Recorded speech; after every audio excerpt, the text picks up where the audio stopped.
بسم اللہ الرحمن الرحیم۔ السلام علیکم ورحمۃ اللہ وبرکاتہ۔ میرے پیارے معزز ناظرین، اس وقت سوشل میڈیا کے اوپر آج کل ارشد ندیم ہو رہا ہے۔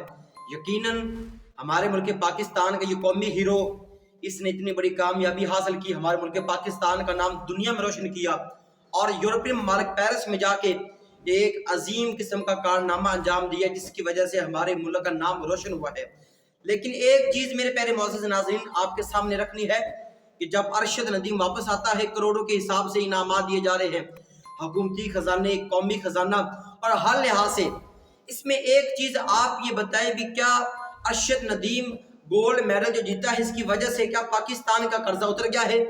اتنے انعامات، یعنی کہ ایک قومی خزانہ، پھر پاکستان اتنا مقروض، غربت اتنی، مہنگائی اتنی ہے، اور پھر ہمارے ملک پاکستان کے حالات حاضرہ آپ کے سامنے ہیں۔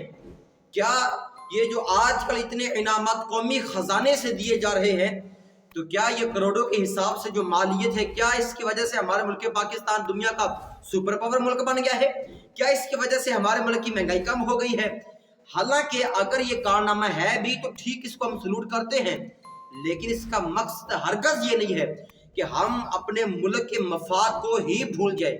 اور پھر دوسری بات یہ بھی دیکھیں نا، ہمارے ملک پاکستان کے اندر کا ایک قاری ابو بکر تھا نا، کہ جس نے ایران کے وہ قرات کے مقابلے میں پہلی پوزیشن حاصل کی۔ یعنی کہ ہمارا مسلمانی ہونے کا دعویٰ دیکھے بھی، ایک دنیا دار جس نے نیزہ پھینکا، اس کے حساب سے کروڑوں کے انعامات، اور ایک حافظ قرآن جو بچہ تھا جس نے اللہ کی کتاب کے اندر پہلی پوزیشن حاصل کی تھی، اس کو کیا انعام دیا جا رہا ہے؟ وہ آپ نے خبر سنی کہ صرف 1 یا 2 لاکھ روپے۔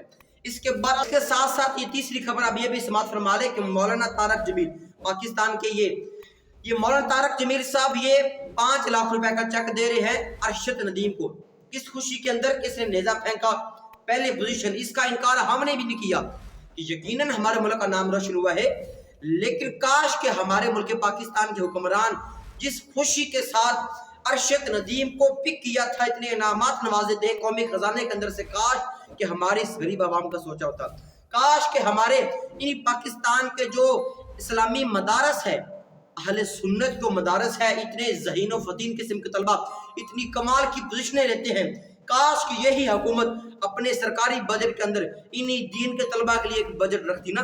لیکن آج تک ملک پاکستان میں یہ کام نہیں دیکھا گیا، لیکن اس کے برعکس دنیا داری تھی، اس کے لحاظ سے کروڑوں کے انعامات دیے جا رہے ہیں۔ کہاں سے دیا جا رہے ہیں؟ قومی خزانے سے، جو شرعن طور پہ جائز بھی نہیں ہے۔